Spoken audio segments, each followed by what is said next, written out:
Tonight, I'll tell you how silence transformed into a song.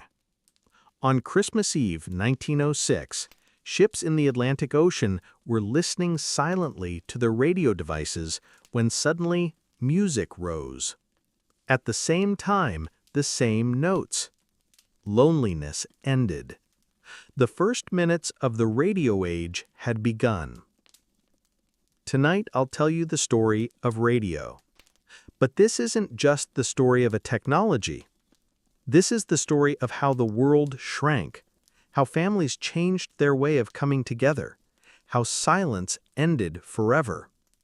A journey from Italian inventor Marconi's experiments on ocean waves to the magical evenings families spent around the radio.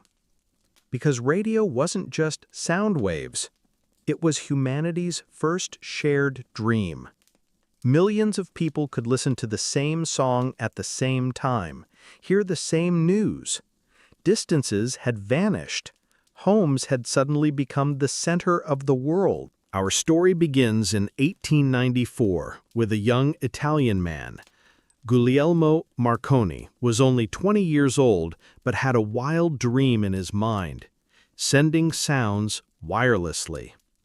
At that time, this seemed almost impossible. At his family's villa near Bologna, young Marconi had converted the attic into a laboratory. There he conducted electricity experiments for hours, building strange devices. He had read Heinrich Hertz's work on electromagnetic waves. The first success came in 1895. With the system he built in the villa garden, he managed to send signals 100 meters away. His father approached skeptically but saw that it worked. But he said, "What good will this do for the world?" Marconi's answer was simple. "Father, one day the whole world will talk." In 1896, he went to England. England, being a great maritime nation, understood the importance of ship communication. The first great success came in 1901. From Cornwall to Newfoundland, he sent the first transatlantic signal, over 3,500 kilometers. Just 3 simple dots. But these 3 dots changed history. Marconi's system was wonderful but had one shortcoming. It could only send Morse code, mechanical clicks, cold dots and dashes. The man who made this dream come true was Canadian Reginald Fessenden.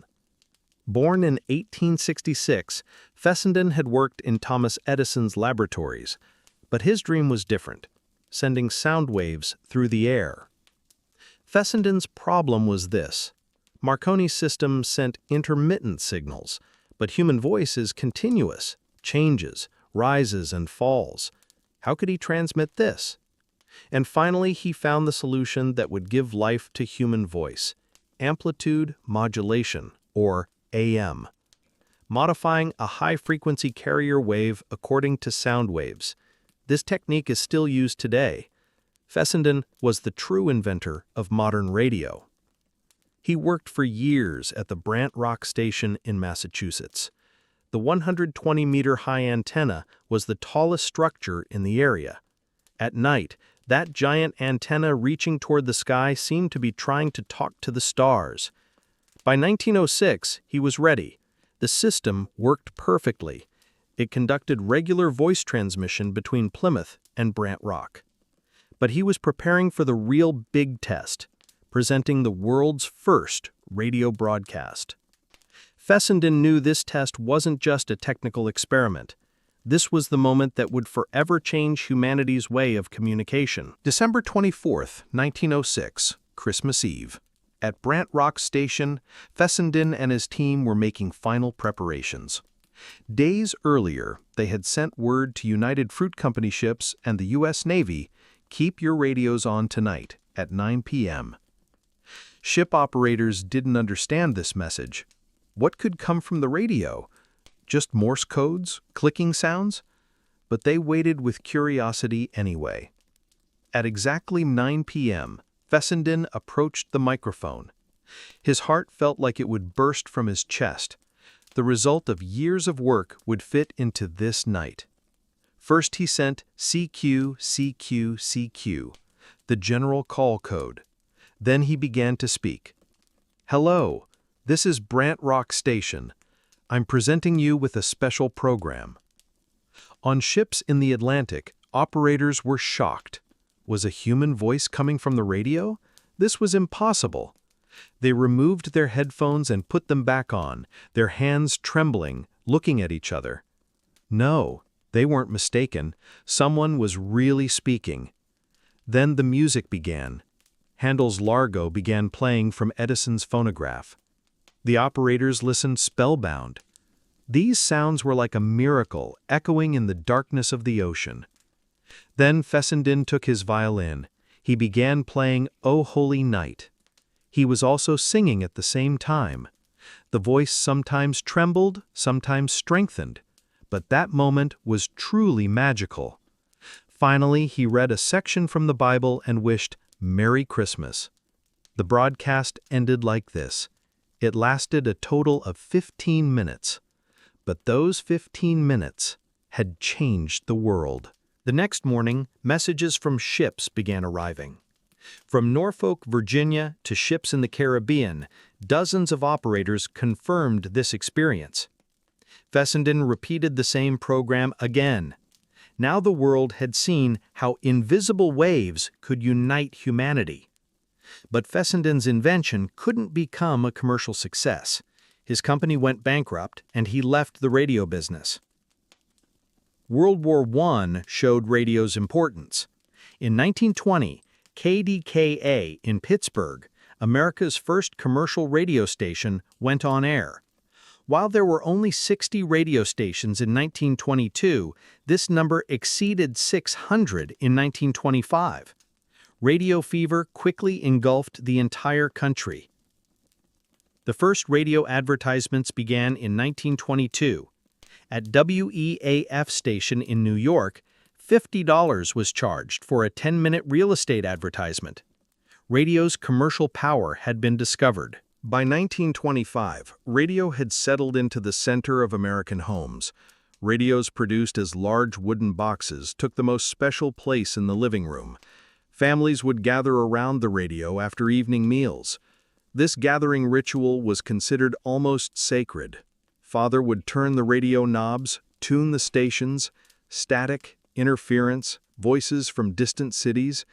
When the station finally became clear, everyone would listen silently. Radio programs developed during this period. Music programs, news bulletins, theater broadcasts. Content was produced for every age group. Comedy programs like Amos and Andy reached millions of listeners. Radio rewrote the silent rules of homes. Evening hours were now shaped according to programs.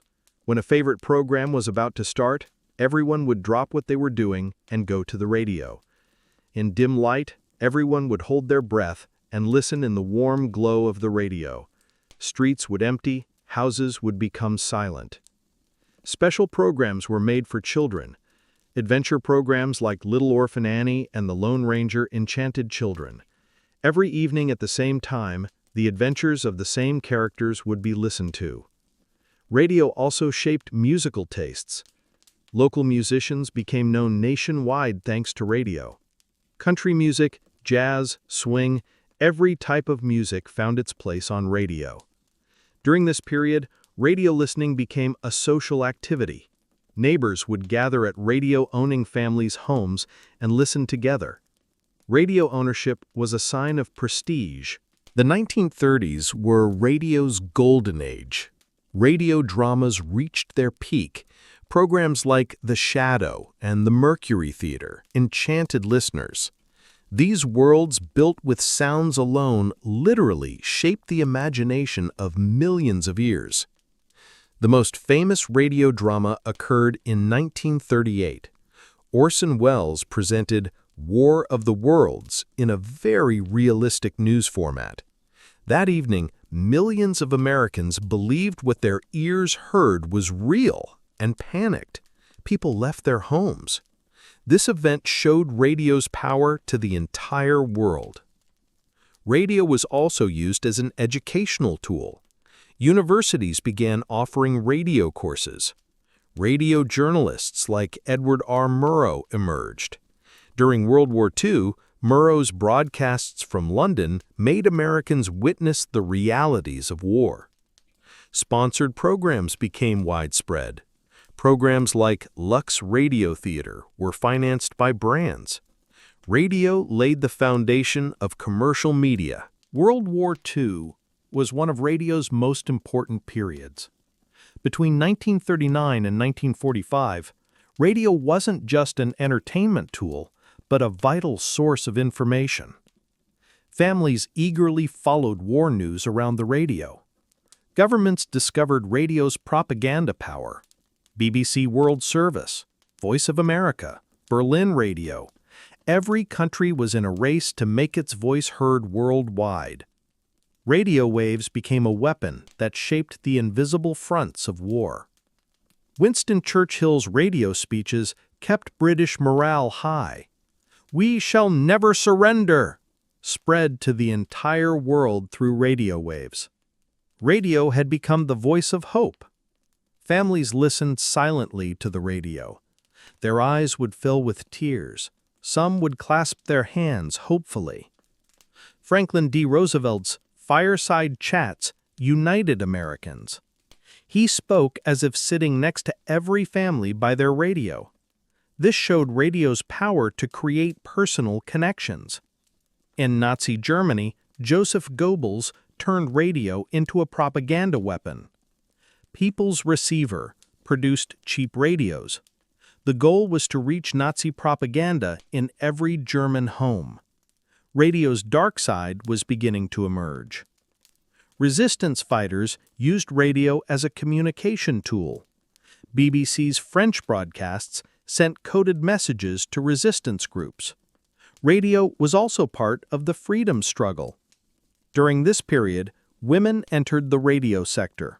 Since men were at war, the number of female announcers increased. Radio contributed to women being more active in work life. The 1950s were a difficult period for radio. Television was rapidly spreading, shaking radio's throne. Families could now see everything they heard. Radio was perhaps fighting for survival more than ever in history. But radio reinvented itself. With the invention of transistor radios, it decided to become a personal friend. In 1954, Texas Instruments introduced the transistor radio to the market. Now it could be carried everywhere. FM technology became widespread. FM, which gave much better sound quality than AM, became the choice of music lovers. Stereo FM began in 1961. The rock and roll revolution began on radio. Elvis Presley, Chuck Berry. This new music echoed on radio and became the heart of youth. DJ culture emerged. DJs like Alan Freed became stars. During this period, radio became localized. Every city wanted to have its own radio station. Local news, local music, radio became part of social identity. The 1960s were a rebirth period for radio. With the explosion of rock music, radio became the voice of youth's heart and soul. The Beatles, Bob Dylan, every new chord, every new lyric reached young people's homes through radio waves. The top 40 format became widespread. The most popular 40 songs were constantly repeated. To become a hit, you had to be played on radio. Jingles, advertising music, became popular. Mobile listening increased. Car radios became standard. People listened to radio while going to work. Radio had spread to every moment of the day. FM radios began making album-focused programs. Talk radio format also developed. Not just music, but conversation programs also became popular.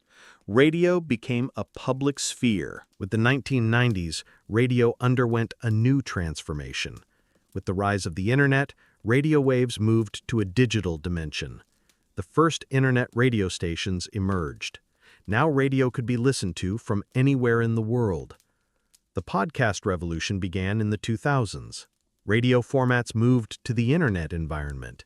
People could listen to whatever program they wanted, whenever they wanted. The on-demand radio age had begun. Platforms like Spotify and Apple Music changed music listening habits, but radio adapted itself again. Personalized radio stations, algorithm-supported recommendations, radio used technology's advantages. Digital radio, DAB, technology developed. CD quality sound, more stations, additional information, radio reached new technical peaks. With smartphones, radio began to be with us all the time. Every morning on the metro, during coffee breaks, on walks, radio accompanies us like an invisible friend sharing our quiet moments.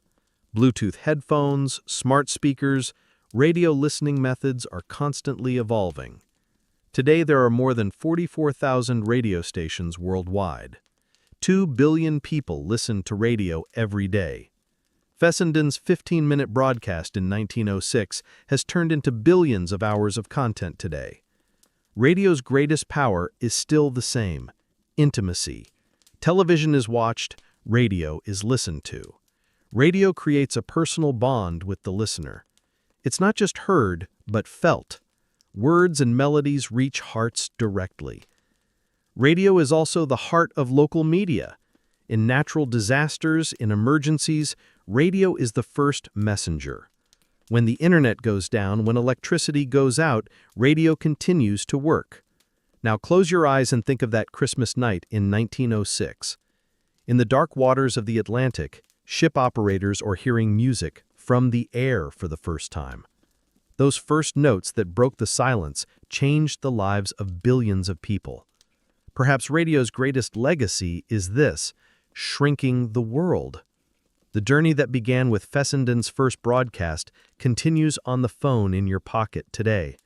Every radio frequency carries the echo of that first magical night. Radio continues to live as the magic wand that turns silence into music.